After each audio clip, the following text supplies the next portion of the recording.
Hello boys, it is 1 AM on Friday night, the night before UFC on ESPN 4 takes place, and I am staying up super late to adjust my sleep cycle for live betting tomorrow. As many of you know, I earn the majority of my money live betting on the UFC, so because the fights are broadcast so late in the UK over here, tomorrow night UFC on ESPN 4 won't start until about 11 PM and it won't end until about 4 AM or 5 AM. What I tend to do is stay up really late the night before an event and then sleep in late day on the actual day of the event. So I'll go to bed probably about 4 or 5 AM tonight, and then I will sleep in until 3 or 4 PM tomorrow, and then that'll enable me to stay up all the way through Saturday night. My brain will be basically firing on all cylinders, and that'll enable me to make sharp betting decisions basically without me falling asleep. So that is why I am up late tonight. That is why I'm bringing you this video late. But do not worry, because in today's video I will be covering 6 fights instead of the usual 3, so I'll be covering off a massive portion of this card. We've got a hell of a lot to talk about on these fights, and I hope you enjoy it. And then tomorrow I will do my best to bring you a final video where I go through the remaining 4 fights that I haven't yet covered. So if you do like this video, please hit the thumbs up button below, and please also subscribe. It would mean a lot to me. It would help the channel grow, and hopefully you can use some of the information contained in this video to help you make better betting decisions this weekend, and hopefully you can use this information to also earn some cash. So the first fight that I want to talk about in today's video is going to be one of the more intriguing fights on the card, which is Alex Caceres against Steven Peterson. And straight away, I want to make it clear that I do think the odds are very, very off in this fight, because at the moment, Steven Peterson is an underdog. And based on my research, I see no reason why he should be the underdog. If we look at the odds at the moment, he's currently around about an average of 2.10, which is plus 110 for an implied probability of 48%, compared to Alex Caceres, whose current odds are around about an average of 1.83, which is minus 120 for an implied probability of 55%. So the bookies are favouring Alex Caceres here, and I completely disagree with them. I actually capped this fight around 60-40 in favour of Steven Peterson, which means that his current odds of 2.10, there's a very, very nice margin here. I believe we're getting a margin of around 12% if you bet on Peterson this weekend. Even better if you would have locked in this bet at 2.20 or 2.30 at the beginning of the week. I did send a bet out to my members to bet Steven Peterson yesterday when his odds were around 2.20, so you would have got slightly more value on this if you're one of my members, but it doesn't really make that much of a difference. It's still a great bet at 2.10. Definitely would recommend a bet on Steven Peterson this weekend. And I'm going to explain why now, or try and do as best of a job as I can of explaining why this is a good bet. So you probably heard me say a few moments ago that I capped this fight, roughly 60-40 in favour of Steven Peterson. And I know a lot of the people that watch these videos don't understand probabilities. They like to work in absolutes. So let me make this very clear to you. When you give someone a 60% chance of winning, there's a 40% chance that their opponent may win, which is a very significant chance. It's a very significant probability. So if I'm capping a fighter as having a 60% chance of winning, I'm not that confident. What I'm actually saying is there's a very, very good chance his opponent will win. 40% of the time I believe his opponent will win. However, when we use the implied probability calculator to work out that one fighter's odds is very good value compared to the chance I give them of winning the fight, you've got to pull the trigger. And the implied probability on the current odds on Peterson of odds of 2.10, which is plus 110, give him an implied probability of 48%, implying that this is really a 50-50 fight. And I totally agree. I definitely lean in Peterson's favour. I'm not super confident. He can definitely lose. He's not a rock solid bet by any means. But if you continue placing these kind of bets over a long period of time, you will make money, because you guys often hear me say making money in this game is about consistently putting your money in strong positions, and over the long term you'll win a hell of a lot more than you'll lose. And Steven Peterson is definitely a strong position this weekend. So one of few of the things that I like about Peterson, just to kick things off, I like Peterson because he's very consistent. No matter what is going on with him in his personal life, or, you know, how he looks on weigh-ins, or what he posts about on social media, you always know Peterson is going to show up and perform in the same way. And I love that consistency, because so often you'll bet on a fighter and they won't show up and perform to their full potential, and it will cost you money.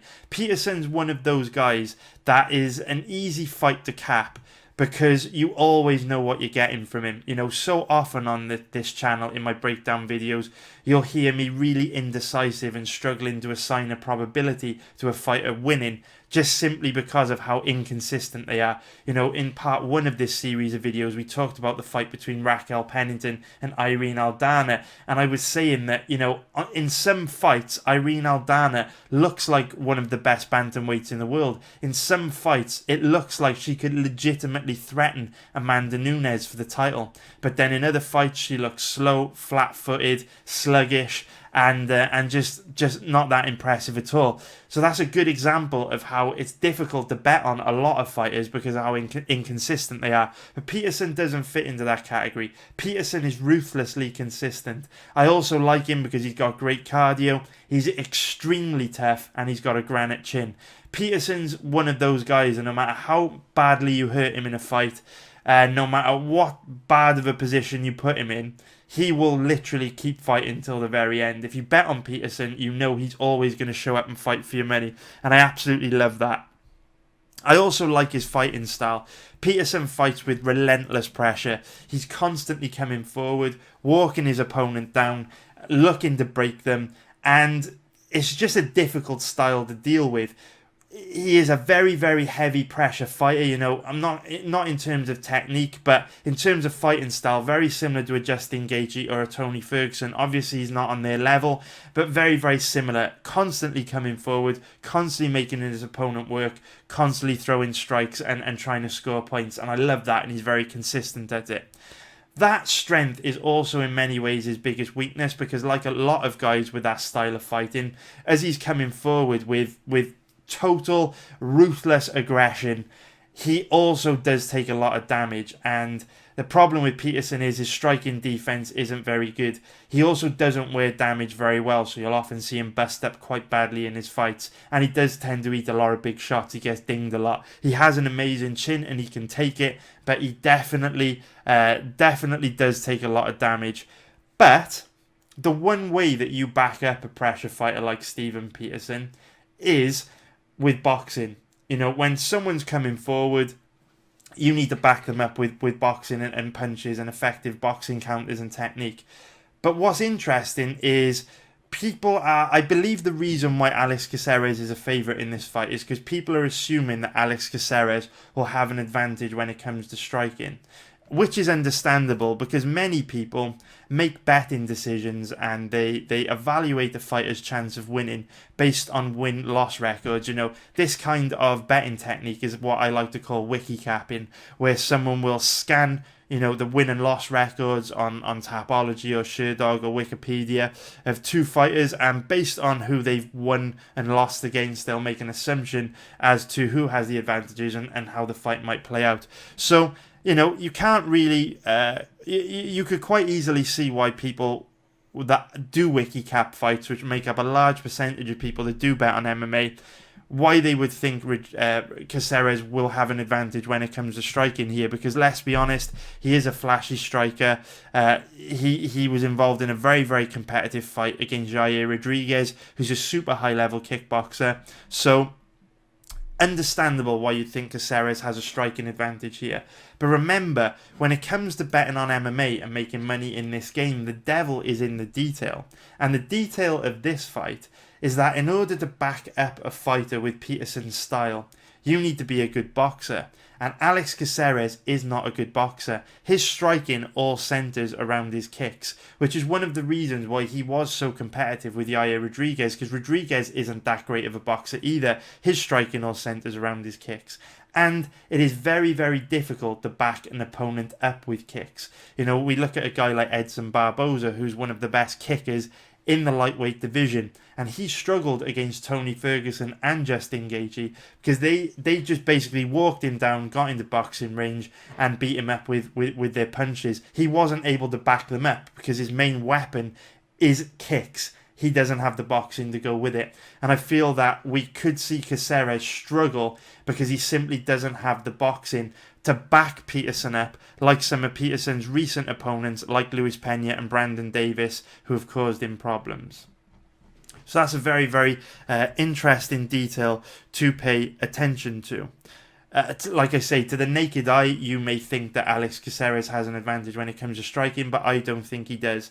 On the topic of striking, what I would say is that I do think this fight will be competitive standing. I can't lean either way. I can't say Peterson's got an advantage. I can't say Caceres has got an advantage. But I do think if the fight stays standing, it will be competitive. And on that basis alone, Peterson's a reasonable bet at underdog odds.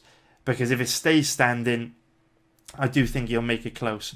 And on that topic of Steven Peterson, like I just said a few moments ago, Steven Peterson's only real weakness is the fact that when he does come forward with pressure, he does take a lot of damage. But what's interesting is Steven Peterson feels like he's been around for ages. You know, he's had close to 30 pro fights. He's competed in LFA for a very, very long time. But he is only 29 years old, and he does train at Fortis MMA, which is one of the best up-and-coming MMA gyms out there at the moment. And Steven Peterson's one of the more senior guys that trains at Fortis MMA. So he's going to be making big improvements from fight to fight. And recently, we've seen a lot of guys that train at Fortis MMA make vast improvements from fight to fight and really start tightening up their weaknesses and improving. And what's interesting is, like I just said, Steven Peterson's only real weakness is his striking defense, the amount of damage he takes.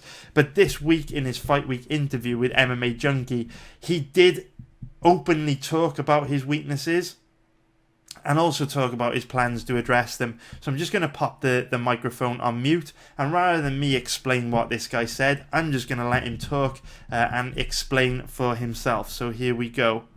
This is Steven Peterson talking about some improvements that he's made. Talk to me about where you feel like you're at in your UFC career right now, man. I mean, you've got a fight of the night. I mean, you come to bang every time about it. There's no question. I'm sure you would have wanted all wins if you could at this point. So give me an idea. When you step back and look at your UFC career so far, how do you feel about it? You know, I'm proud that I've gone out there and, you know, showcased my toughness, but I feel like I got a lot of skills that I haven't been able to showcase, and I'm a finisher. So I try to finish in every fight. I need to go in there and break down the fight round by round, not only going for the finish, but also trying to outscore my opponent, which, you know, it's hard to do when you're just coming forward. I don't like to back up in there, but sometimes when you have to be elusive. You can't just walk through the punches, especially when you're fighting the best guys in the world. So I've worked on evading strikes while coming forward and still being aggressive. So it's interesting. I was curious. I mean, is it a little bit of a philosophy change? Because I mean, even on your regional career before you got here, you've always been exciting. You've always been fun. But I've always wondered, like, how long can this dude fight like this? So I mean, have you had to kind of adjust your mindset a little bit? Yeah, more adjusting in just rolling with the punches, yet still coming forward. So I'm not going to change that. My style is the aggression, the pace. I put on a show, but I don't have to take so much damage. And I've learned that throughout my career. I could still be exciting. I could still push the pace without having to take all those punches. So more lateral movement rather than straight forward. Nice. So, very, very interesting what Steven Peterson said there. It is a sign of, it is a very, very good sign when a fighter has a clear and obvious weakness and they openly talk about that weakness and talk about the ways that they're working to address that weakness. And Steven Peterson spoke openly there about the fact that he takes too much damage, the fact that he's too easy to hit when he's coming forward, and he's been working hard with his coaches at Fortis MMA on how to be more elusive. That's exactly what you want to hear from a fighter. Excellent stuff. So we've just said that if the fight stays standing, it should be very competitive. Peterson's trying to tighten up his only weakness, and it's possible that Peterson could have an edge when it comes to striking because Caceres isn't the best boxer, which means that straight away we should be considering a bet on Peterson at underdog odds. And we've talked about striking extensively now, but what about grappling? Well, this is why I do think Peterson's an excellent bet this weekend, and why I pass on so many fights. I see so many people in the comments complaining that I pass on too many fights and my videos are boring and a waste of time. But unfortunately, giving picks out doesn't pay the bills at the end of the month. Making money and winning bets pays bills at the end of the month. So if I've got to pass on an entire card, I don't care. Because my main objective at the end of the month is to win more money than I lose. And the best way you can do that is only putting your money in strong positions. And Steven Peterson is a great example of a strong position. Because if the fight stays standing, I'm very, very confident it's going to be competitive. Could go either way. But when it comes to grappling, there is no question that Peterson has a giant advantage here. Because Alex Caceres has poor takedown defense. He's not particularly dangerous offensively on the ground with his Brazilian Jiu-Jitsu. And he's very, very weak off his back. Now, Steven Peterson isn't the best offensive wrestler. He's not the most dangerous grappler. But he has got decent offensive wrestling. He can take guys down and control them from top position. He's got a heavy top game. He uses his wrestling in almost all of his fights. And he does have a relatively heavy top game, which means he should be able to cause Alex Caceres big problems. And being able to take this fight to the ground and control Caceres from top position is a great way for Peterson to steal rounds in this fight, because if the stand-up exchanges are competitive, the one thing that may differentiate both guys is a takedown and some top control. And Peterson can take Caceres down and control him on the ground, but because Caceres cannot do that to Peterson, because Peterson's takedown defense and ground game is much better than Caceres is. So that is why I think Peterson's a great bet here. Now, if you're betting on Alex Caceres, you are praying that he treats the ground like lava and does everything within his power to keep this fight standing, because you know if this fight goes to the ground, he's at a huge disadvantage. And what's interesting is one of Alex Caceres' biggest weaknesses throughout his career has been bad fight IQ. Tends to give up takedowns very easily, tends to give up position very easily on the ground, shows no urgency to work his way back to his feet when he does get taken down, and he also makes a lot of questionable decisions standing as well. But in this week's Fight Week interview, Caceres said something which was a little bit concerning. I mean, not concerning if you've bet Peterson. In fact, he says something which is amazing. But just listen to what Caceres says when the MMA junkie journalist asks him how he sees this fight playing out. Just take a listen to this. Well, when you play this thing out in your head, how do you see it going on Saturday? I imagine you could get your hand raised, but is this going to be a lengthy battle that you have to go through? Is it something you get done quick? What do you think? Well, I always feel like I'm able to see so many different opportunities to win, whether it be lengthy, whether it be short. I've seen a lot of short victories. There's a lot of things that I'm capable of and he might be susceptible to, but I also see it going on, for the long haul. But even so, I don't see myself being worn down or anything. I feel like my cardio is great, and in a way, like, I do want to get it done over with. That is always good to have a quick victory, but I guess the martial artist in me does like to have a fight sometimes. But that's not to say that I'm gonna hold back so that I can make it longer than it needs to be. If he's a tough guy, so he will eat a lot of shots, so it could go the distance. But I'm looking to finish him. I really, honestly, in my mind, I really want a submission victory. I've been working on my jiu-jitsu, especially after the last fight, and I've been really training that really hard. So I really want to see. That's one of the biggest questions I want to answer. Where do I stand on the ground? That's kind of an oxymoron. Where do I stand on the ground? But so a very, very strange thing for Alex Caceres to say. Like I said, he's had bad fight IQ throughout his whole career. He does make bad decisions in fights.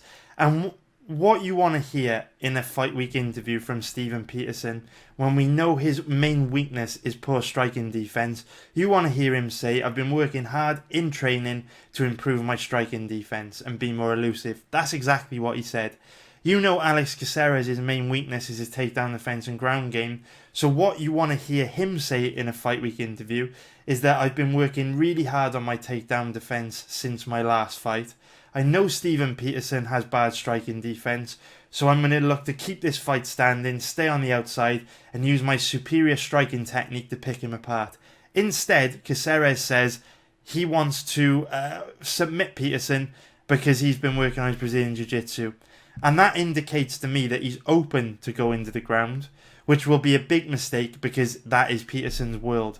So, and that's just another reason why I think Peterson is a good bet here, because Caceres is really into the arts of mixed martial arts, and if he tries to go to the ground with Peterson to prove a point to try and submit him, he's probably going to end up losing a decision. And the final reason why I think Peterson is such a good bet is because he now lives and trains in Texas, and historically the judges in Texas are very, very biased. Remember, this event is taking place in San Antonio in Texas, and along with the Florida State Athletic Commission, the Texas State Athletic Commission, one of the most biased athletic commissions in the country, in the United States. So if this fight does end up being close, there's a very, very good chance Steven Peterson will get a hometown decision. So, based on everything that we've just said, based on the fact that Steven Peterson is an underdog with an implied probability of 48%, I believe he's a great bet. I personally cap him closer to 60%, which means we're getting a 12% margin on the bookies. So all you clowns in the comments complaining that I never give you guys bets, there's a fucking bet for you, and it's a bloody good one. And hopefully it comes through and wins. Like I say, it's risky though, you know. It is a risky bet. Peterson's always involved in wars, but I think it's more likely he comes through for us and gets this done. I'm quietly confident about this bet. When I always pass on fights and I always talk about the need to put your money in strong positions, this is a great example of what a strong position is. And like I say, over the long term, I make a lot of money betting on MMA. So if I pass on a fight, there's probably a good bloody reason for it. If I recommend a bet on someone, win or lose, there's probably a bloody good reason for it. So yeah. Fingers crossed Peterson comes through for us. So now, let's move on to the next fight that I want to talk about in today's video, which is going to be Ray Borg against Gabriel Silva. So I have heard, someone just DM'd me, one of my elite members DM'd me on Twitter, Bright Inkwell, shout out to you mate. Bright Inkwell DM'd me to say that there had been a lot of odds movement on this fight, but I've literally just sat down and set the video up, so I haven't had a chance to look at any line movement yet, but this is the stage in the week where we will start to see a lot of odds movement. Remember, you know, casual gamblers, there are far more casual gamblers than professional gamblers or sharp gamblers, so the amount of money that casual gamblers bet has much more power than the money that professional gamblers will bet. So the majority of casual gamblers will place their bets on fight day, which is why the closer it gets to the time of the fights, the more odds movement you'll see. So apparently we've seen a lot of line movement on the fight between Gabriel Silva and Ray Borg today. So let's just refresh and take a look at what is going on here. So we have got Borg's odds have improved. Yes, they have improved quite a lot in the last week or so. So Borg's odds have improved from 1.35, which is about minus 286, up to around 1.60, which is where they are now, which is minus 167, which is a very, very significant shift. So while we're talking about that fight, let us put a little bit of footage on of Gabriel Silva in the background so you can kind of see where he brings the table. The fight footage, oh God, my nose is itchy, really sorry guys. The fight footage that I am going to play for you is from back in 2017 against Kamil Lubkowski. And before I go into playing this footage, I just want to let you guys know that one of the issues with Gabriel Silva is that there's not that much recent footage available on him, so it's very, very difficult difficult to accurately cap this fight. As we can see, he's only 24 years old, and in the last 2 years, he's only spent 1 minute and 23 seconds in the cage. So has been very, very inactive over the last 2 years. And we can see dating further back, there's another big gap here. So, in the last, call it 4 years, Silva has only spent 16 minutes of competitive time in the cage, which isn't a lot for a young fighter. So the difficulty we've got here is, obviously this fight ended too fast to really learn anything from it. We've got this fight to watch that we can work from, but then we can't really, even though some of these fights are available here from back in 2015 and older, we can't really evaluate Gabriel Silva based on those fights, because at 24 years old, he would have been just 20 years old back in 2015, and fighters at that age change so much in a short space of time, so we can't evaluate him based on these performances, because he's going to be a completely different guy now. So all we really have to work on, the only thing we've got that we can use to form an opinion on this fight, is the fact that Silva did have a 15-minute fight here against Lebkowski. Don't have a lot else to work with. It is worth noting, though, that he is only 24 years old, so he'll be making huge improvements from fight to fight. And he also trains at Team Nogueira, which is an amazing gym. Very rarely see bad fighters come out of this gym. So, let's play that fight against Lebkowski here. This is round 1 from that fight. And what I will say about him is... Excuse me, guys. What I will say about him is, standing up, kind of reminds me a little bit of John Lineker. Very good distance control. Obviously, he's not as good as John Lineker. He can't apply the same level of pressure, but similar body type. Controls distance very well, quite aggressive, and looks very, very technical striking, which is quite good to see, because apparently he is primarily a Brazilian Jiu-Jitsu practitioner, like many of the guys that train at Team Nogueira. And I am quite impressed with Silva. He is the guy in the blue shorts. Like I say, good head movement, good footwork, great distance control, technical striking. And this fight took place 2 years ago, so he only would have been 22 years old back then. And I'm sure he's made significant improvements since this fight took place back in 2017. But this fight, like I said, it is a tough fight to cap, because we don't know much about Silva, and we don't really know where Ray Borg is at in his career at the moment. In Ray Borg's last fight against Casey Kenny from back in March, which was around about 4 months ago, it was a very strange performance from Borg. Borg looked absolutely terrible. There was a sequence very early on in the fight where Casey Kenny took him down, and Borg kind of looked up at the sky and looked very frustrated and mad at himself, and just, it was a really, really weird performance. It was almost like Borg was struggling in the fight, but he was looking frustrated because he knew that he shouldn't be struggling, and he was capable of so much more. He was giving up easy takedowns, giving up positions easily. Just wasn't the same Ray Borg that we saw that fought Demetrius Johnson a couple of years ago. And obviously, Ray Borg has had a lot of issues going on outside the cage. I mean, if we just look at his Tapology page, he's had 6 fights cancelled in the last 2 years because of various injuries, various shenanigans, like the Conor McGregor incident. He's also had a lot of personal issues, with his child that was seriously ill. So there's been a lot going on with Borg in the last couple of years, and that does appear to have an impact on his... does appear to have had an impact on his performance in the octagon, because he didn't look good against Casey Kenny at all. But we know that on his day, Ray Borg is one of the best lighter-weight fighters in the world. He was more competitive against Demetrius Johnson than a lot of guys were. He's a very, very strong wrestler, very tough, decent cardio. And let's be real here, Gabriel Silva is making his UFC debut. A massive percentage of fighters that make their debut lose, and Ray Borg's a tough fight for anyone. If Borg shows up and performs to his full potential, this is a nightmare performance from Silva, and Borg should absolutely blow through him. But right now, it's tough to gauge where Borg is, simply because, he's just looked so bad in his last fight. So it's a very, very difficult fight to cap. If Borg shows up looking like he did against Kenny, Silva probably does quite well, even though again it's hard to be confident in that because we don't know much about Silva.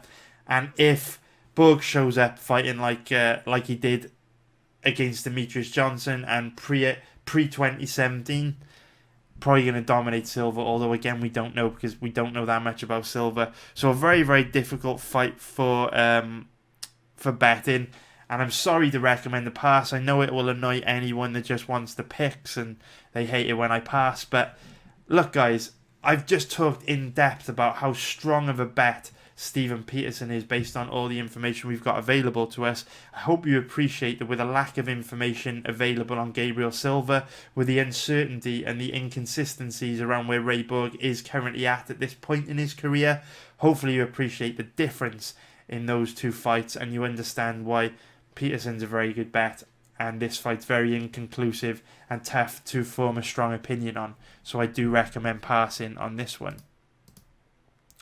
So now let us go into the next fight that I want to talk about in today's video, which is going to be big Greg Hardy against even bigger Juan Adams. Although I did think Adams was bigger than Greg Hardy, but they're actually both 6'5", with pretty much the same reach as well. So both very, very big boys here. And I do have a lot to say about this fight. It is a very, very, very, very, very interesting matchup.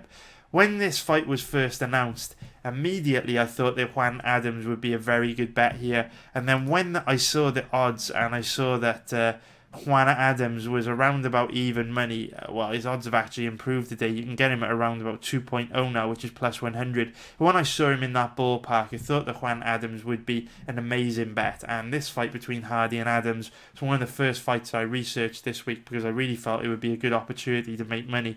But it's one of those fights where when I began my research, I completely changed my mind. So if we look at the odds at the moment, both guys are roughly dead even. Bit of money's coming on Hardy today and his odds have declined to make him a slight favourite, but pretty much around about dead even. So if we look at this fight from a stylistic point of view, it is very, very, very, very, very, very difficult to form a strong opinion on this fight. And please run a million miles away from anyone that tells you differently. And I'm hoping with this in-depth breakdown, you will agree with me and see where I'm coming from. So where do I begin, man? I've got a lot to say on this fight. So let's start off with wrestling. So in Greg Hardy's UFC debut against Alan Crowder, he showed that he doesn't have very good takedown defense and he's at a very, very low level on the ground. You know, there was a moment in the Alan Crowder fight where Alan Crowder was actually able to put him in a mounted crucifix and Crowder was able to take him down very easily on a couple of occasions. And that's interesting because Juan Adams is an NCAA Division 1 level wrestler. So naturally, when you look at a guy like Greg Hardy with poor takedown defense and a low-level ground game, and you see that he's fighting an NCAA Division 1 level wrestler, you automatically assume that Juan Adams should be a very, very good bet. Here we can see Adams here in his days as a school wrestling coach. So Adams, NCAA Division 1 level wrestler, which is a very, very high level. You know, you think of other NCAA Division 1 level guys in the UFC like Colby Covington and Gregor Gillespie. They absolutely ragdoll some very, very, very high level opponents. So, you know, Juan Adams going up against a guy with very poor takedown defense and a low-level ground game should be an easy fight. You know, to put into perspective for you how high a level NCAA Division 1 level is, Kamaru Usman, you know, one of the strongest MMA wrestlers ever, you know, one of the best MMA grapplers in the welterweight division, he's only NCAA Division 3. But it is worth noting that because Adams is a huge guy at 6'5", competition in the higher weight classes at NCAA Division 1 level will be a lot lower than, you know, like a weight class that Gregor Gillespie or Colby Covington will be competing in, because they're of an average size, which means the competition will be much tougher in those smaller weight classes because most men fit into that body type, whereas Juan Adams wouldn't have as much competition because there are fewer guys of that body type, if that makes sense. So even though he is an NCAA Division 1 level wrestler, it's not as quite a badge of honour as, say, Gregor Gillespie's NCAA Division 1 level credentials. But what's interesting is, even though Juan Adams... Sorry, my nose is so itchy. Even though Juan Adams is an NCAA Division 1 level wrestler, he doesn't have very good offensive wrestling, which is really strange. I think because he is such a big guy, at this stage in his life, he just doesn't have that strong offensive shot. And I've very, very rarely seen him getting deep on his opponent's hips. You know, his wrestling doesn't look that great, to be honest. So even though on paper his wrestling's a high level, I'm not sure if he'll be able to take Greg Hardy down. Simply because, if we just get rid of this, simply because Greg Hardy's got a lot of critics, right? Greg Hardy's got a hell of a lot of critics. But Greg Hardy did reach the highest level of the sport in NFL. You know, he played for the Carolina Panthers. He also played for the Dallas Cowboys. He was a top dog in NFL. And to reach the highest level of anything in life, you have to constantly be evolving, constantly learning from your mistakes, and be on a constant journey of self-improvement. So to reach the highest level of the NFL, Hardy would have constantly have to improve. And that's a skill that will transfer over into MMA. Hardy will know he'll have to constantly improve, and he'll have the skills that will enable him to constantly improve. And that's significant because in Greg Hardy's UFC debut against Alan Crowder, his takedown defense and ground game looked very bad. But then against Dmitry Smolyakov, it looked a hell of a lot better, or there were flashes that it looked a hell of a lot better. Now I know you are all rushing to your keyboard to leave nasty comments completely slating what I've just said because you disagree with me.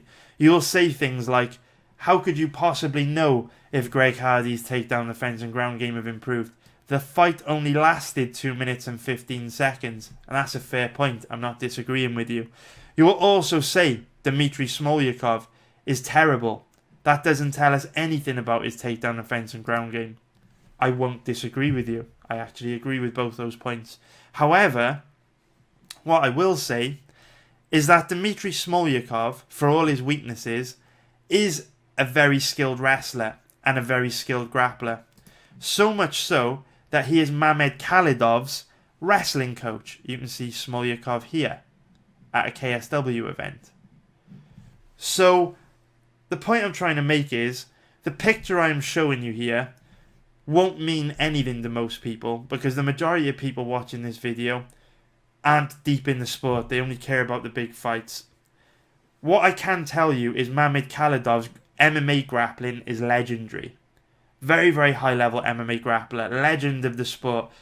Possibly one of the best fighters. Well, definitely one of the best fighters to never compete in the UFC. Possibly the greatest fighter to never compete in the UFC.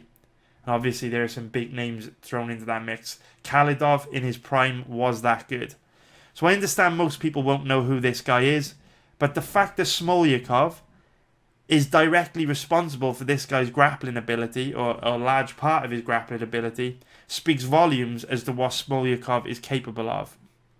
And trust me, even though this fight only lasted 2 minutes and 15 seconds, Smolyakov did try to get this fight to the ground. Tried hard to get this fight to the ground. Greg Hardy didn't let him get anywhere near it. Greg Hardy showed excellent distance control. Every time Smolyakov came forward and shot, Hardy slipped out of range.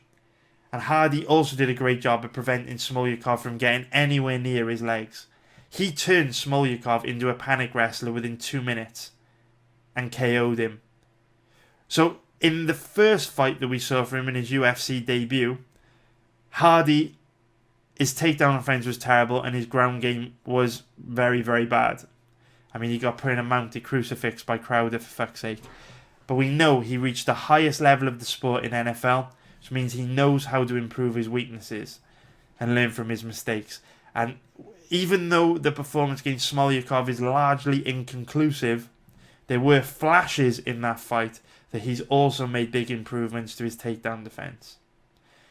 And that's significant because Juan Adams, like I just told you, isn't a very good offensive wrestler. So if Hardy can manage distance in the same way, and he can prevent Juan Adams from getting in deep on his legs, if he can control that distance, there's a good chance he'll be able to also turn Juan Adams into a panic wrestler, because Juan Adams, like I say, is just big, slow, and not athletic. And if this fight stays standing, I do give Hardy a very big advantage, because Juan Adams is very slow, he fights with his hands very low, his reflexes aren't that great, and his striking defense isn't that great. Hardy has got fast hands for a heavyweight, legit KO power in every strike, and I think if it stays standing, there's a very, very good chance Hardy knocks Juan Adams out. So that's why this fight is a complicated fight for betting, because on one hand we've got Hardy, that we know has questionable takedown defense and a low-level ground game. And on the other hand, we know we've got Adams, who potentially has the wrestling to exploit that. We know Hardy's got significantly better striking, and Adams is slow, bad striking defense, and potentially very susceptible to being knocked out by a heavy hitter like Greg Hardy. So that's why it's a complicated fight, very complicated fight. But what I will say is that if Juan Adams is able to get Hardy down, I believe Greg Hardy's screwed, because Juan Adams is an absolute nightmare from top position. Devastating ground and pound, very heavy top game. If Greg Hardy does get taken down, Juan Adams probably finds a way to finish him. So, it's a complicated fight. Now, the other issue that we need to address, just make sure I've covered everything off. The other issue that we need to address is that both guys have potential cardio issues.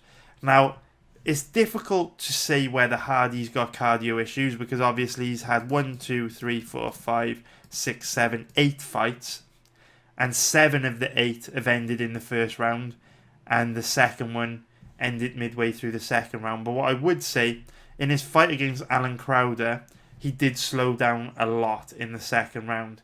Crowder got him down a couple of times in round 1, forced him to carry his body weight, and Greg Hardy was definitely much flat-footed in round 2. And it got to the point in round 2 where Crowder was actually going full Nate Diaz and talking trash to Hardy in the cage and calling him on, because he didn't respect his power anymore, just because when Hardy was tired in that second round, his shots didn't carry the same pop on them. So there is evidence in this fight that Hardy may have questionable fight IQ if you make, not questionable fight IQ, questionable cardio if you make him work hard in round 1. But it is absolutely confirmed that Juan Adams has questionable cardio, because we've seen him slow down in his last 2 fights against Chris De La Rocha and Arjun Bula.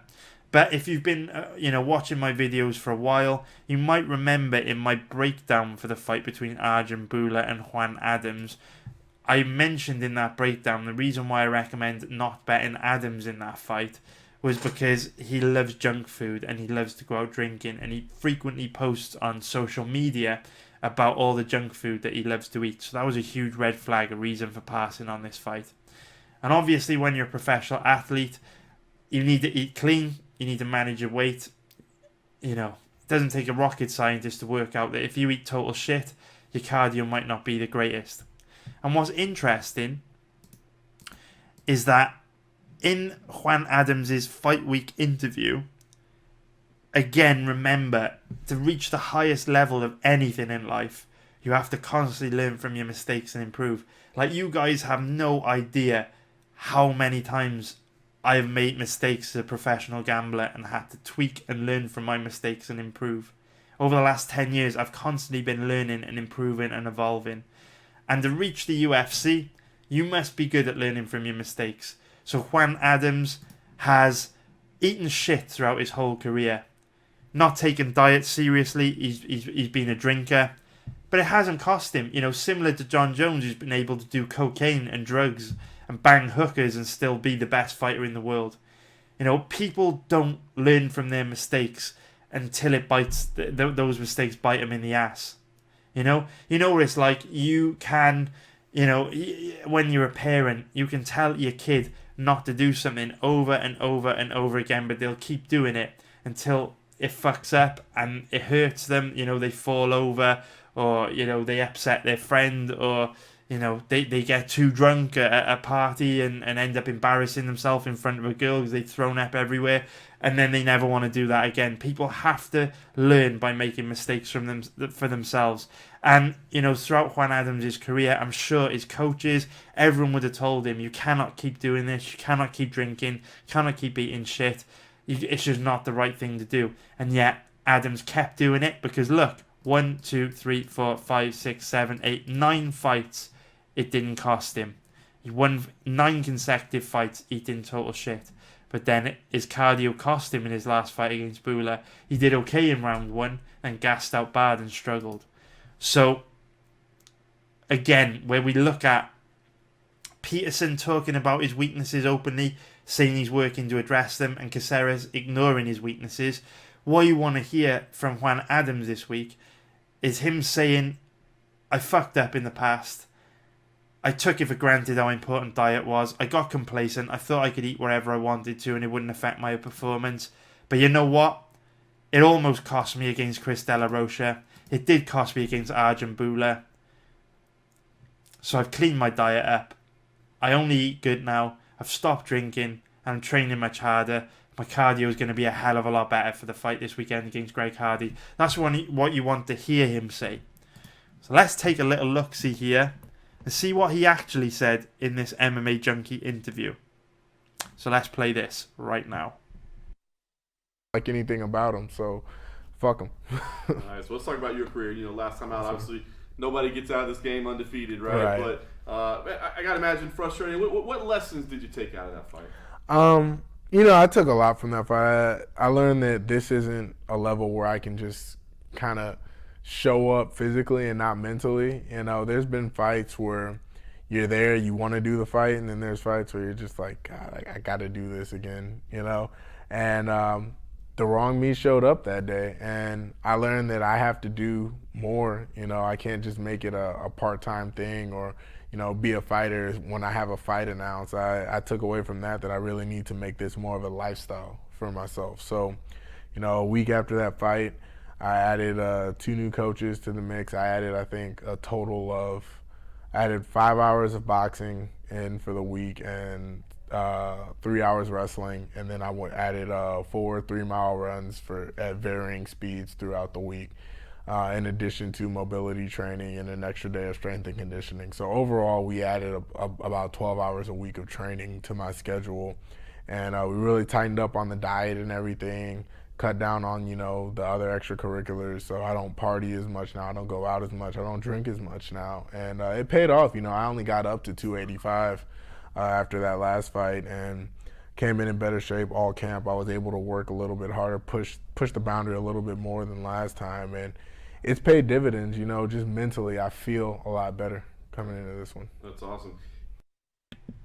So there we go. That's exactly what you want to hear if you're thinking of betting Juan Adams this weekend. He acknowledges that in the past, his poor cardio affected him, or his poor diet and his lifestyle, his drinking affected him, and he's now eating cleaner, not drinking as much, and he's also training harder. So we should expect to see a much sharper, faster, technical, less flat-footed, less gassed-out version of Juan Adams on Saturday night. But this is why betting on MMA is so goddamn complex, because based on everything I've told you, how are you supposed to lean heavily one way or the other? Because we have to trust that Juan Adams will show up with much better cardio, but until we see it, we can't be sure. And if he gasses out after 2 or 3 minutes against Greg Hardy, there's a good chance he's going to get knocked out. So it's a complicated fight. The odds are dead even, and I agree with him. I really, really do agree with him. There's no value here. When we look at all the information weighing in favour of betting on Steven Peterson, that information just isn't present in this fight. How could you feel strongly either way? Now, I'll post this video and there'll be a bunch of people in the comments that are going to say Greg Hardy's going to knock Juan Adams out and win easily. Bunch of guys saying, oh, you're an idiot, you don't know what you're talking about. Hardy's going to win easily. It's an easy bet. How could you not see it? Hardy's going to go out there and knock him out. There'll be another group of people that will say, Hardy's overrated. He's a bum. You know, doesn't deserve to be in there. Juan Adams is going to take him down easily and ground and pound him. It's an easy bet. It's an easy winner. You wait and see.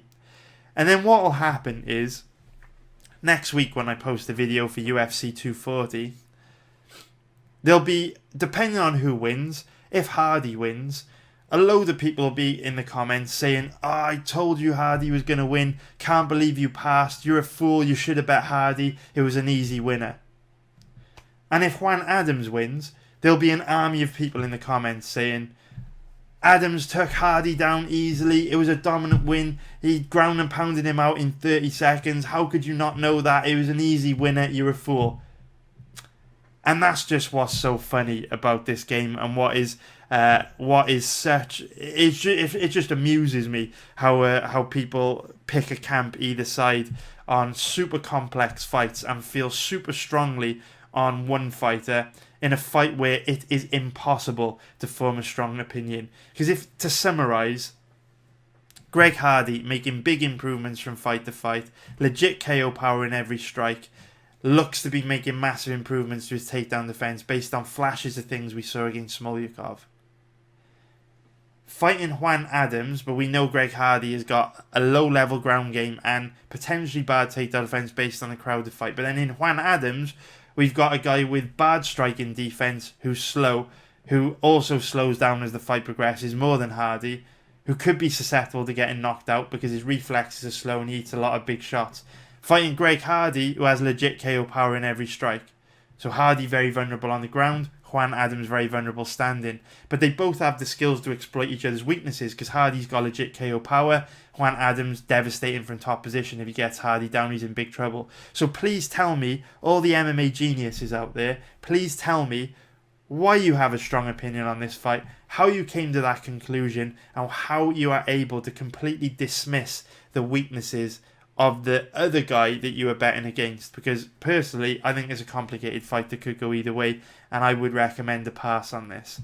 I would just like to know, I get criticised a lot for passing on fights, and it is irritating, because I am one of the very, very few people in the world that bet on a sport for a living. So please tell me where I'm going wrong, and tell me why you think either guy will win this fight, why you are so confident, and please tell me why I should ignore the other guy's weaknesses, because right now I feel this fight's a coin flip and I feel the odds are spot on.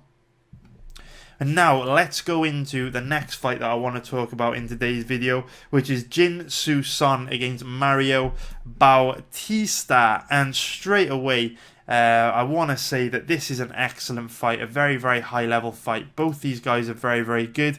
Bautista's only 26, trains at the MMA lab.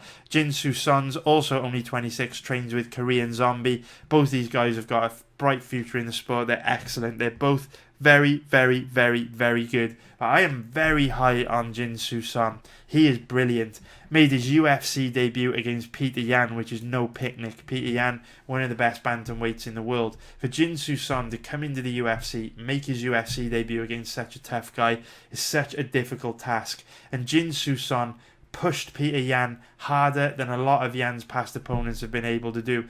Jin Soo Son pushed him harder than some of the best fighters in the world have been able to do. It was a very, very competitive fight, and actually going into the third round, I actually had it 1 round apiece, where whoever would have won the third round would have won the fight. Yan did win the third round convincingly. I scored a 29-28 in favour of him. But the fact that a young 26-year-old fighter could come into the UFC on his debut and push Peter Yan, one of the best bantamweights in the world, to his limit was very, very impressive. It's a testament to how good Son is. Also remember that it takes a while to settle into the UFC.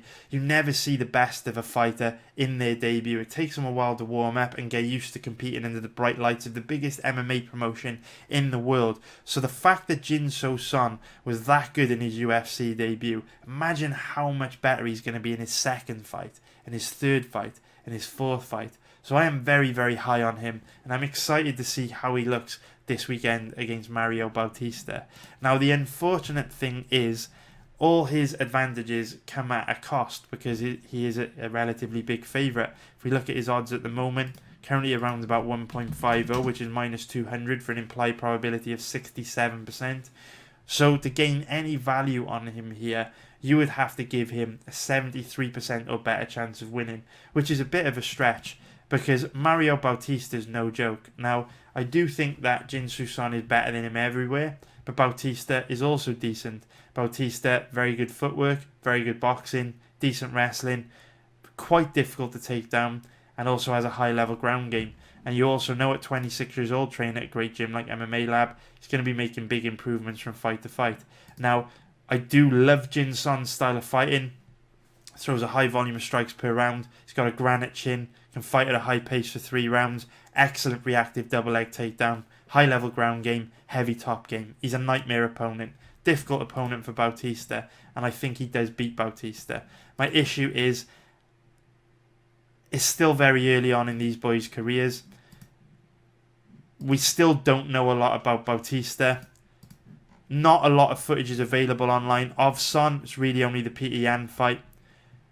So to pay this big of a price, 1.50 minus 200 on a fighter that is still a little bit of an unknown is a bit of a risk for me. So while I do think Son wins, Bautista's no joke. He can definitely make it competitive. And it is also worth noting that historically, the judges in Texas are terrible. So if this fight does end up being remotely close, you don't want to have your money on a heavy favourite when the judges in Texas are very, very likely to rob him because of how bad they are. We saw last weekend at UFC... What card was it last weekend? Can't even remember what the name of the card was last weekend. I think it was UFC on ESPN Plus 13. But last weekend, that Benito Lopez versus Vince Morales fight was one of the worst judging decisions I've seen in a long, long time. Vince Morales, in my opinion, won that fight 30-27, and the judges scored it 29-28 unanimously in favour of Benito Lopez. One of the worst judged fights I've seen in a long, long time. So whenever I'm betting on a guy at big favourite odds, I like to make sure that I like to feel confident that they can dominate the fight beyond all reasonable doubt, so that there's no chance the judges could rob them. And when it comes to this matchup, because of how good Bautista is, I can't hand on heart say that. So I do think Son wins, but I don't love his odds. For me, his odds don't make betting him a strong position. So I recommend a pass, but you might feel differently, man. Son's very, very good. Definitely wouldn't bet Bautista because Son's fucking brilliant. You might want to bet Son. Maybe you don't mind paying that high price for him. So now, the next fight that I want to talk about in today's video is Klidson Abreu against Sam Alvey. So it's no secret that Sam Alvey has been on a pretty steep decline since he broke his jaw in training. He caught, I believe it was a head kick off Sean Strickland in training. And we know that broken jaws can be a career-changing injury for a fighter. And when a fighter breaks their jaw, quite often they're never the same again. Or if they do ever get back to their full potential, it takes them a long time to get there. Quite often it affects their durability, their ability to take a punch. It affects their chin. And more importantly, the most devastating part about breaking your jaw is it tends to affect the fighter's confidence because the rehabilitation and recovery is so devastating, where it's very, very painful and you have to be fed through a straw for a few weeks. Because the injury in itself is so traumatic, it does tend to affect the fighter, because we've got that saying that in order to finish your opponent, you have to put yourself in a position to be finished. And when a fighter breaks their jaw, they just become a little bit more gun shy, a little bit more tentative, and they lack confidence. And we have seen that in Alvey over the last couple of years. Very tentative, very passive, throws a very low volume of strikes now, and he really struggles to pull the trigger. He always has his wife in his corner, and in between rounds and during the fight, you will see her screaming at him that he needs to pick the pace up, and you can see he wants to let it go, and he just can't. And for that reason, it means almost everyone that he comes up against is going to be able to outpoint him, because even the lowest level of striker can land more strikes than he lands just because he doesn't pull the trigger. But we do know that Sam Alvey is a very, very heavy hitter. Legit one-shot KO power in every strike, although has been a bit of a decision machine over the last few years. Did show in his fight against Marcin Pratnio that he still has the knockout power there, but definitely over the last couple of years since he broke his jaw, nowhere near as dangerous as he used to be. But when we look at Klidson Abreu is primarily a Brazilian Jiu-Jitsu practitioner. Doesn't have very good striking at all. Very bad striking defense. Does take a lot of damage striking. He's also quite slow. So there is a significant chance that Alvey could catch him with something big and knock him out. Now, Klidson Abreu will want to take this fight to the ground. He's primarily a Brazilian Jiu-Jitsu practitioner. He's a high level on the ground. But Sam Alvey trained at Team Quest for a very, very long time with some of the best MMA grapplers in the history of the sport. So even though Sam Alvey's got a goofy, flat-footed fighting style, his takedown defense is actually excellent, and it's extremely difficult to hold him down. Klidson Abreu is a high level on the ground, but doesn't have the best offensive wrestling. So it's very, very unlikely Abreu will be able to get this fight to the ground. So this fight will probably take place standing. It'll probably be a stand-up fight. And the way that I see this going is there is no doubt in my mind that Abreu will outstrike Alvey. But Abreu is very hittable. Like I say, his striking defense is bad. So Alvey could also land his bombs and either knock him out or steal rounds with big shots that he may land. Like he kind of did in his fight against Jan Vellante. You know, in the Vellante fight, he basically did nothing in each round for 4.5 minutes, let his hands go in the final 30 seconds and landed some big shots, which trumped the volume that Vellante had racked up throughout the early stage of the round. So could see that strategy here where Abreu's kind of just chipping away at Alvey, and Alvey lands a big shot in the final 30 seconds to steal a round. I could see the fight playing out like that. So if we look at the odds at the moment, we have currently got Sam Alvey at around about 2.50, which is plus 150 for an implied probability of 40%. There's no way I'd bet Alvey here based on everything I've just said.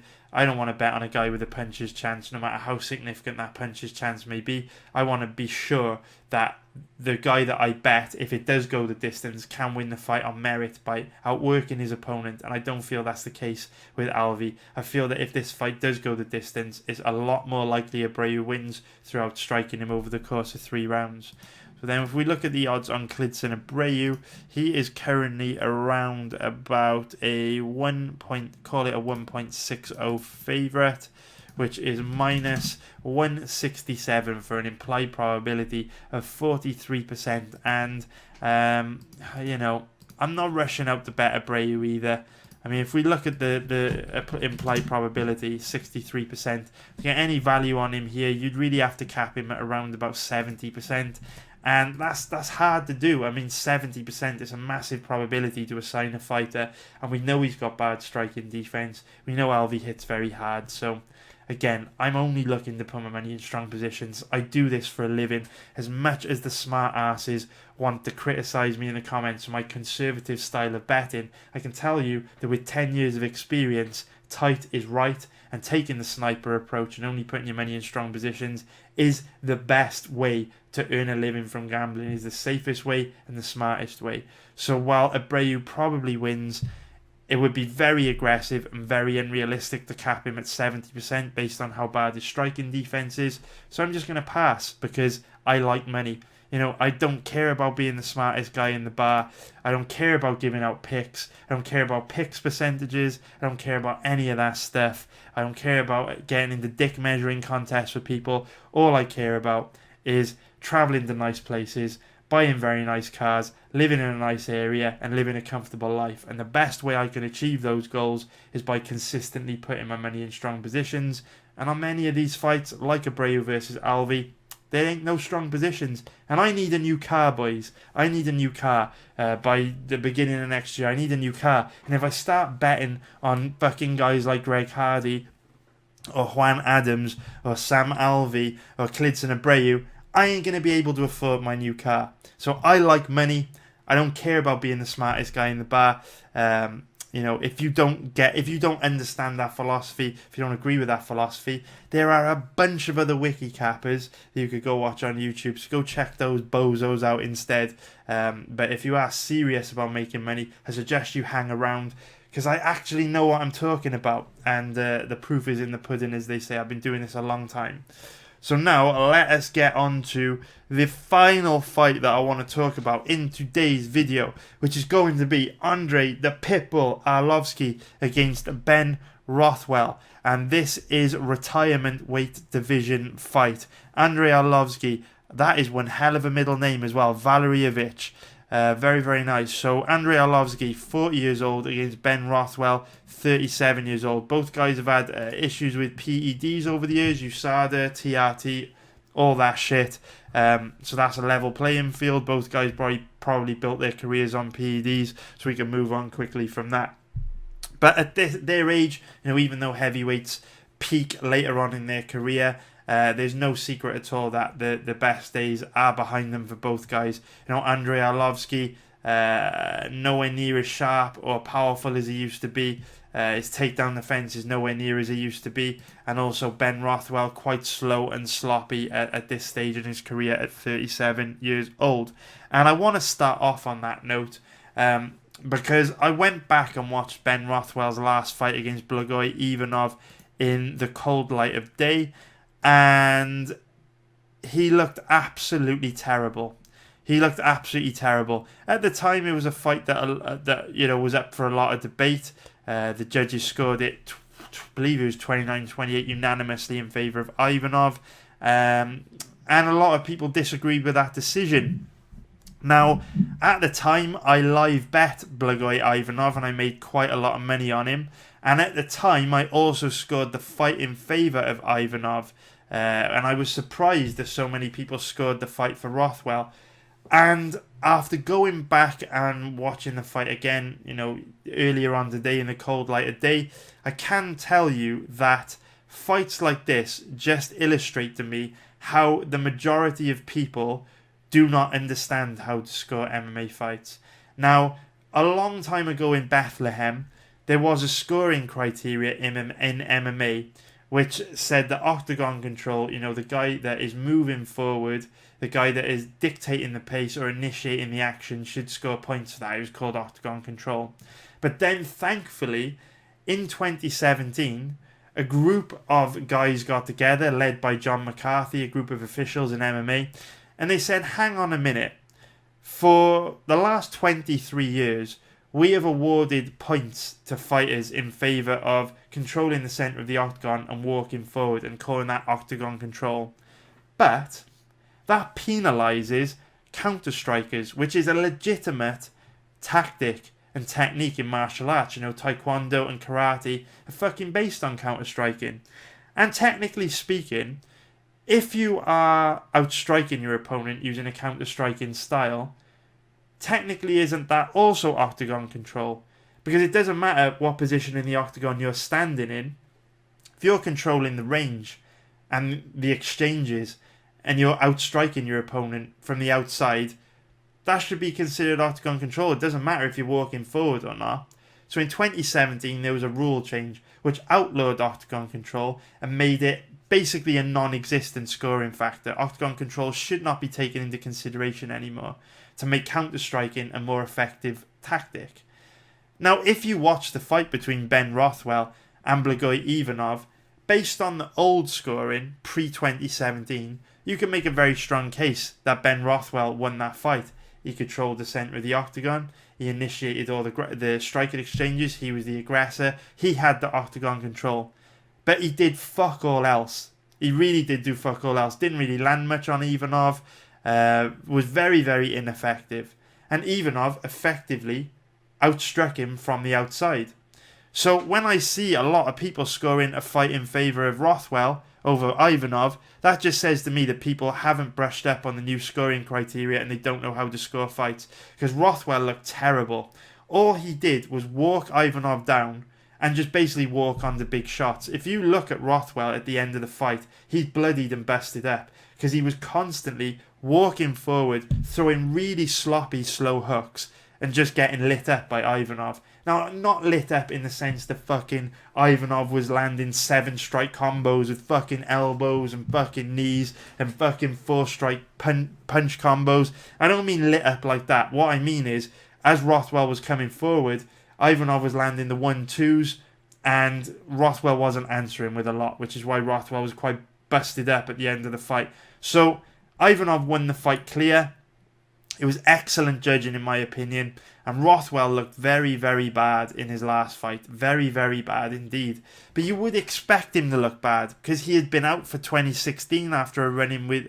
been out since 2016 after a run-in with USADA. So coming back after a 3-year layoff is never going to be easy. You wouldn't expect Rothwell to have been at his best. It was tough to come off the bench and fight Ivanov after a 3-year layoff, but he did look very, very, very poor. And I don't want to... I'm not going to play the interview now, but Rothwell in his Fight Week interviews did say that he wasn't sure where his conditioning was going to be after being out for 3 years, so he did start slower and hold back a bit in this fight, which is why it did end up being quite close.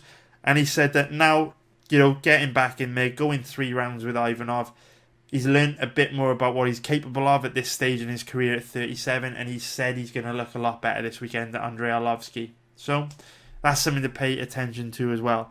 But this fight, again, I know I say it a lot, but I'm always hunting for strong positions to put my money, and this is a complicated fight because in Arlovski, we've got a fighter who really struggles to put his stamp on rounds. There's just no urgency with him. If you go back and watch quite a lot of his recent fights, against Sakai, against Walt Harris and Shamil Abdurakhimov, if you watch these last 3 fights, 2 of them ended in a split decision, and the Abdurakhimov fight was very, very close as well. And the reason why Arlovski keeps getting dragged into these close fights is because he just doesn't put his stamp on rounds. He's happy to engage in these friendly sort of kickboxing matches and leave it in the hands of the judges. And I do expect this fight to be very close as well, because I do expect it to be very similar to the Ivanov versus Rothwell fight, where Rothwell's coming forward and we'll see Arlovski on the outside picking him apart. Now, I've just said that wasn't a close fight, and I've said that Ivanov won clear, but it is a close fight in the overall spectrum of where MMA judging is at the moment, because as we know, just like MMA fans don't know how to score fights, just like MMA media don't know how to score fights, there are also still a lot of judges kicking around that don't know how to score fights. I mean, John Jones against Thiago Santos was a great example of this a couple of weeks ago, where Thiago Santos, in my opinion, clearly won the fight 3 rounds to 2, because all John Jones did was control the centre of the octagon. Thiago Santos, again, effectively outstriking him from the outside, counter-striking being a legitimate tactic post-2017.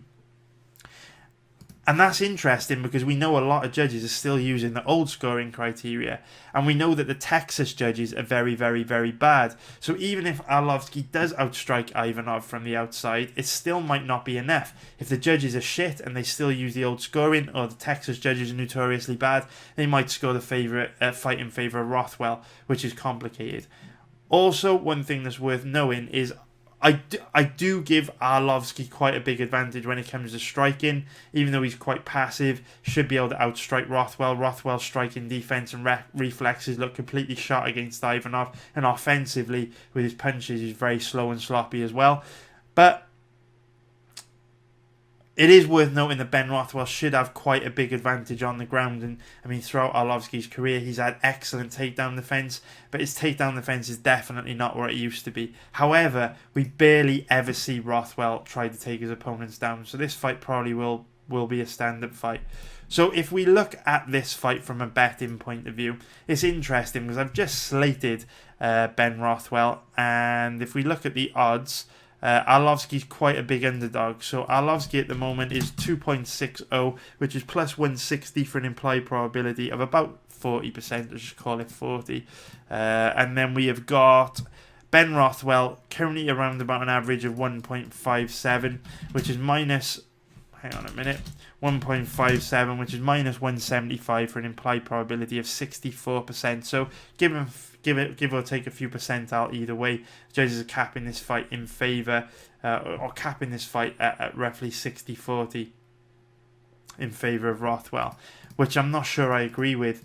I'm just going to tell you how I feel about this fight from a betting perspective.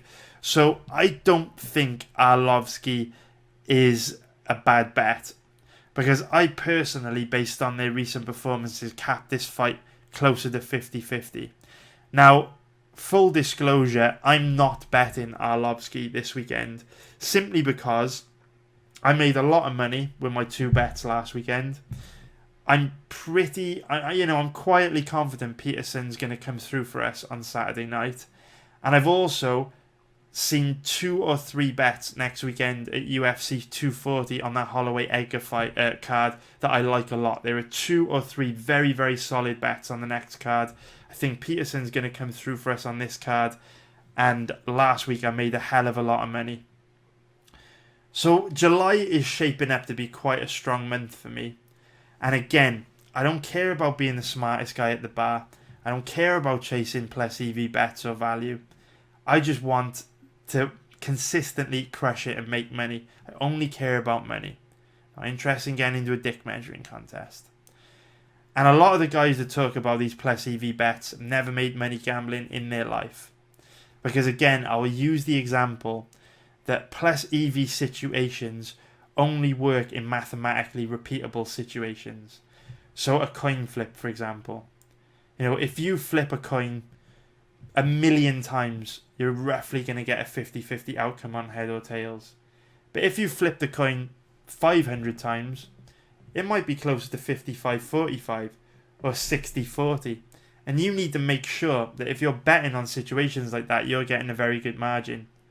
Now, with sports, that type of plus EV betting where, if you could bet on a coin flip over a volume of 1,000,000 coin flips at better than 50-50 odds, you would take that because long term you're guaranteed to make a profit.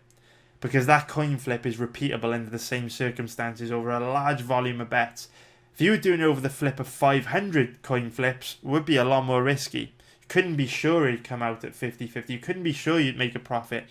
How often have you gone to a casino and you've watched the roulette table and you've got red or black, and you've watched the roulette wheel spin all night hundreds of times, and black will come out a massively disproportionate percentage of the time compared to red. Happens all the time. So that's why it's dangerous to put your money in marginal situations and hunt risky plus EV bets, because in sports betting there are no repeatable circumstances. For all we know, Arlovski might be fighting with a broken hand, broken leg. He might have food poisoning the morning of the fight. He might just not be up for fighting. He might be suffering with depression or anxiety, or he might just not be happy. He might not be motivated. He might, throw a leg kick and break his shin bone in the first second. He might get knocked out in the first second. And these boys will never fight under the same circumstances, in the same arena, in the same climate, in the same time zone, at the same stage of their career ever again. So no matter how much value you may think you're getting on a fighter, if Arlovski goes out there and gets knocked out in 10 seconds, your money's dead in the water. You never get an opportunity to get it back.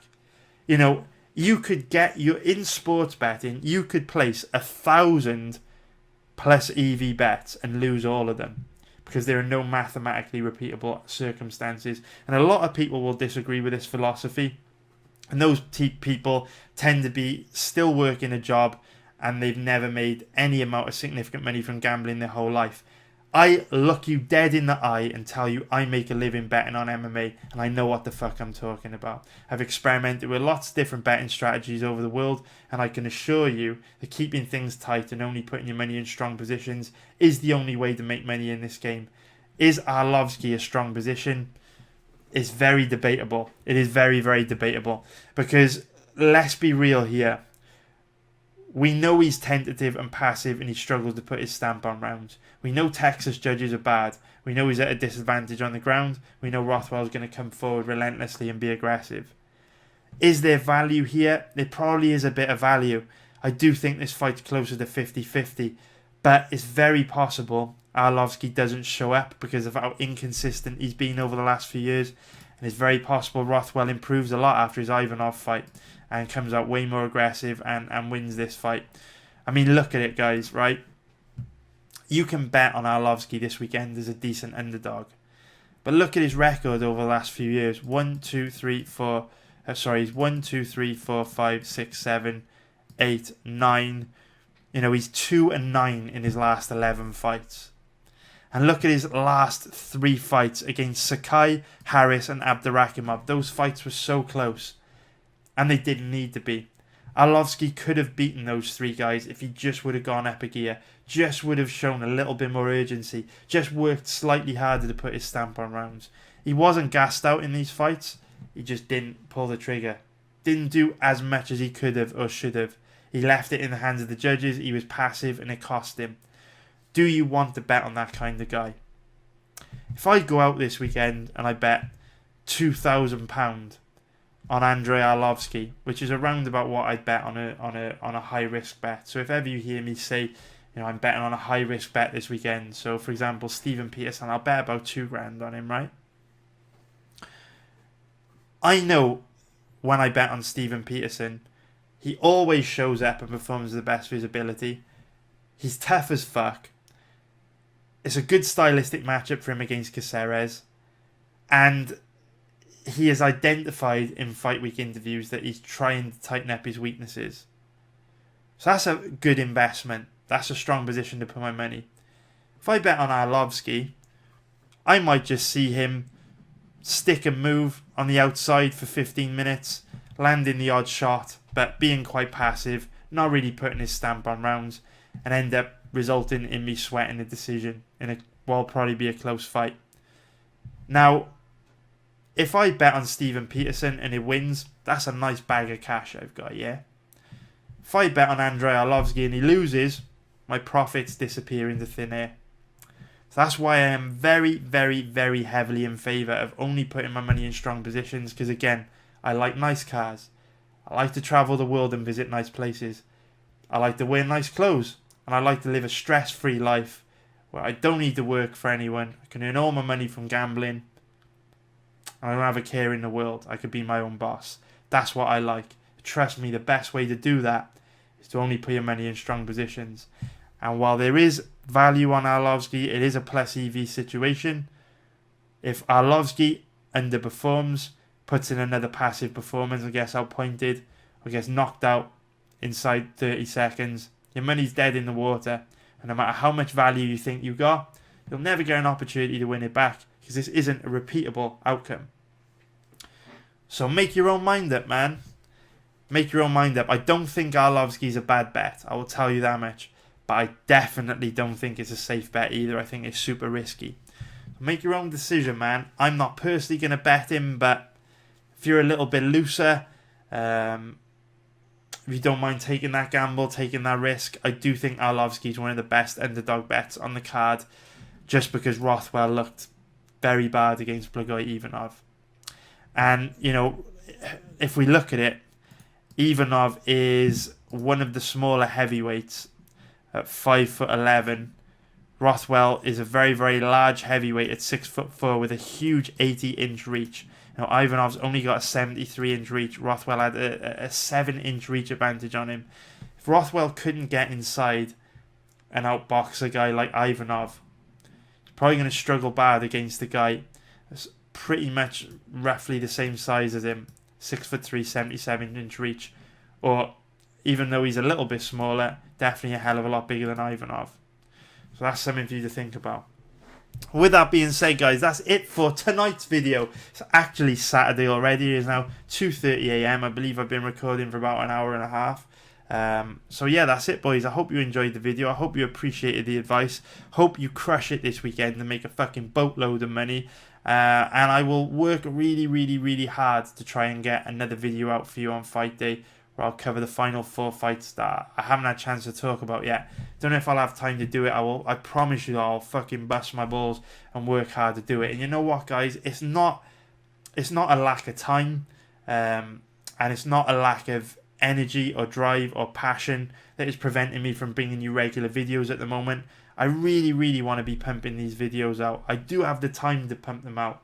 I've done the work to pump them out. The thing that's holding me back right now is simply the equipment that I've got to work with. It's very, very hot in the UK at the moment. It's the summer, and the PC that I've been using to make all these videos over the last few months is struggling bad in the heat. It is overheating, and what that basically means is when you record and edit and save a video, it uses a lot of processing power from the PC, and the hot weather is basically causing the PC to overheat.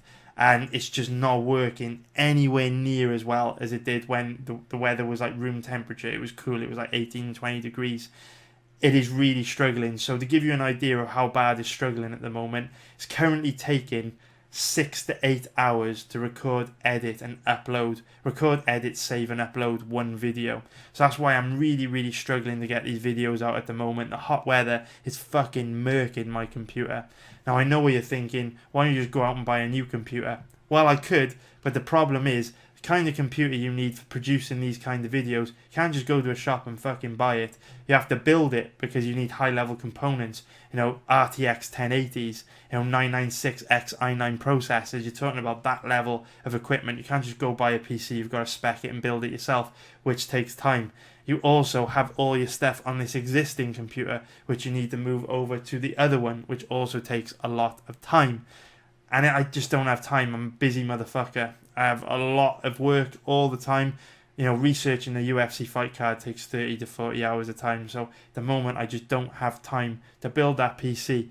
Now, there's a break in the UFC schedule towards the end of August. I can't buy and build a new PC in that time because I'm traveling to Bali and Singapore for 2 weeks. And then after that, we don't get the next break in the UFC schedule until November. So I promise you, I've set time aside in November to build a new PC. And I promise you guys, when I have that new PC, I will be producing fire content for you every fucking day. I have got big boy plans for this channel and some amazing videos that I plan to make on a regular basis, and you are gonna love it. So if you're still watching this video, thank you so much for hanging in there with me. Thank you so much for all your likes. Thank you so much for subscribing. Thank you so much for every time you leave a comment saying something kind and positive and nice, because I read every single one of your comments and it puts a giant smile on my face, and it's the reason why I want to go out and pay £7,000 for a new PC to build that motherfucker and bring you fire content every single day of the week, which is hopefully going to help you crush it, make money, make better betting decisions, and maybe one day also bet for a living on MMA. Because if I can do it, some fucking joker that is a total pussy that runs 1,000 miles away from any conflict and would never ever have the balls to fight anyone, if I can make a living doing this, then so can you. That's not financial advice. Please don't sue me, but it's fucking true. If I could do it, anyone can. So remember, guys, keep it fucking tight. Fuck the prop bets. Don't gamble your money away on parlays and accumulators. Keep it tight. Only put your money in strong positions. Use compound interest to grow your profits. And I promise you, just like Albert Einstein said, the power of compound interest will get you to where you want to be. And if it doesn't quite get you to where you want to be, it will significantly improve your quality of life. But that is it for tonight's video, boys. I'm going to jump right back into research now. I've still got a couple fights to get through. Thank you so much for watching. It means a lot. Take care. I fucking hope you crush it tomorrow night and make loads of money. Love you guys. I will see you all soon. Too many thoughts on my mind. I can't sleep at night, so I just keep writing. I don't need no help. I don't need opinions, so don't waste my time then. I just been living online. My city don't show me no loving, that's fine. Fuck local radio stations. I got more plays than all of these rappers combined. I'm going again. I've been going in. I'm fed up with so many things. I gotta just let it all out. I'm talking about the shit they've been talking about.